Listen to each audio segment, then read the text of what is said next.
Nursing is a wonderful profession, a divine profession.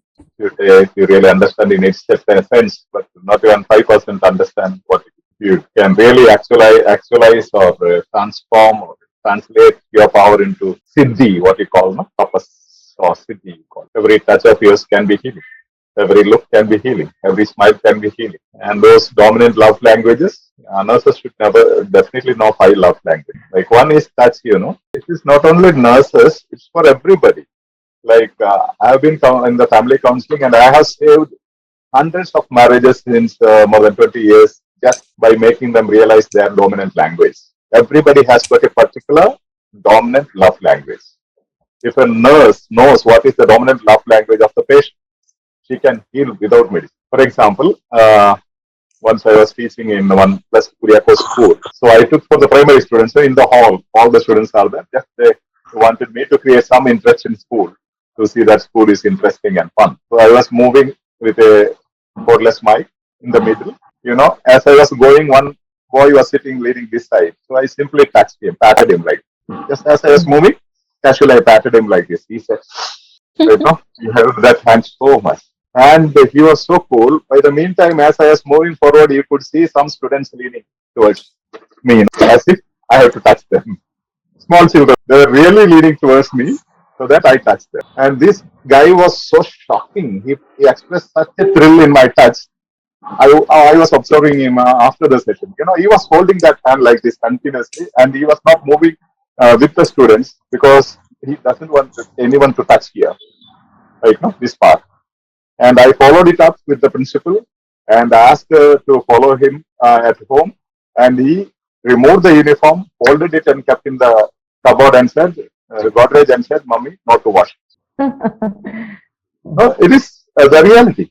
So one example, many examples, because his dominant love language is touch. If someone, for example, somebody met with an accident or your close friend's husband or wife, somebody passed away because of corona, you don't know how to convince them, how to console them, maybe in your neighborhood. So if their dominant language is touch, you need not speak even a single word. Go and hold their hand and sit there for a while. They'll be completely cool, stress-free, and released and relaxed. If you have a patient who is having a dominant language as touch, you can easily identify once you know how it is. Just you don't require even your injections. Before you give the injection, you touch that spot with your hand and say, it's going to be cool, it will not be painful. The patient will never feel you have friction. So that touch, it has got a power. Especially when they have the dominant language. All people have all 5 languages, but this is one dominant love language. That works with patients. If, for example, your life partner's dominant language is touch, if you don't allow touches, even the family life can break. The marriage can break. There are incidents where it is broken. And for some, it is dominant love language is words, positive words. Positive words means, when they are kids, sometimes they write, good, very good, or excellent, or some stars are there, something like that, fixed on the notebook by the teachers. As soon as the child comes, he got excellent or very, very good. Doesn't want to have any snacks. He will throw the bag away and take the notebook and come to mommy. Mommy, see, I got very, very good today. And child will be so upset. He don't want to show his daddy. Daddy is not at home. Until daddy reaches, child even don't want to eat anything. He can't keep the book down. And as the daddy comes, first thing, the child will run with this book. And you imagine if some guests come that day at home, the child will go pick up the book and stand near the door, expecting mother or mom or dad will tell the guest, he has got 2 stars or excellent, very, very good today. So much thrilling it is, positive words. For example, I remember I have a permission from one of the big millionaires in America. We had an issue around, I have written permission to use it for MPC. They have given written permission. They were on the verge of breakup. And some of their friends wanted me to interact with them. I interacted with them around 7:30 evening to morning 3:30. And the issue was only this. Wife was having dominant language as the positive words, affirmative words, and husband was having dominant language as the touch. They never knew. So what husband used to do whenever he passes this way or that way, he wants to touch her. But she gets irritated because he says he has no love for me at all. He can't love any human being because he doesn't speak any positive word. He doesn't tell something is good. I serve him good biryani. You know how much his trouble takes to cook. He eats nicely and goes. And he tells, can't she understand when I'm eating? Normally I take one plate, I eat two plates, three plates of. Again and then I ask her and eat. Can't she understand that I like it? You know, normal, no? You can understand. And they are eating so much. Than the normal. Their expressions, you can understand.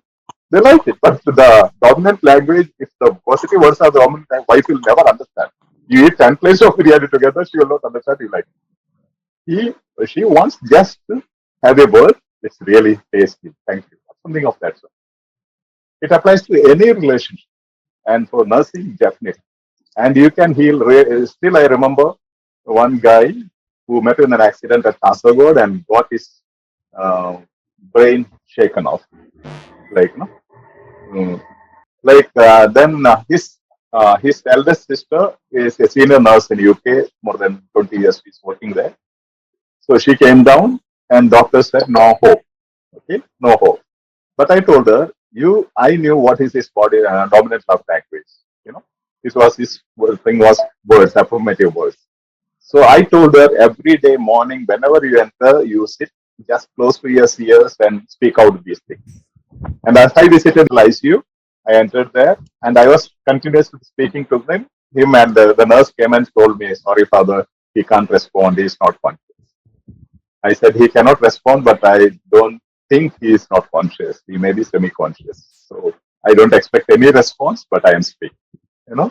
And we recovered him, and he is in Canada now.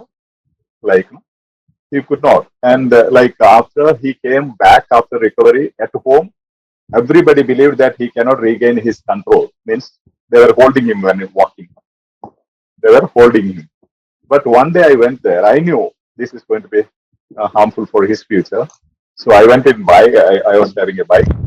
I went to the house, stopped the bike, and they were holding him. Mommy and dad were holding him and bringing him from his room to the drawing room.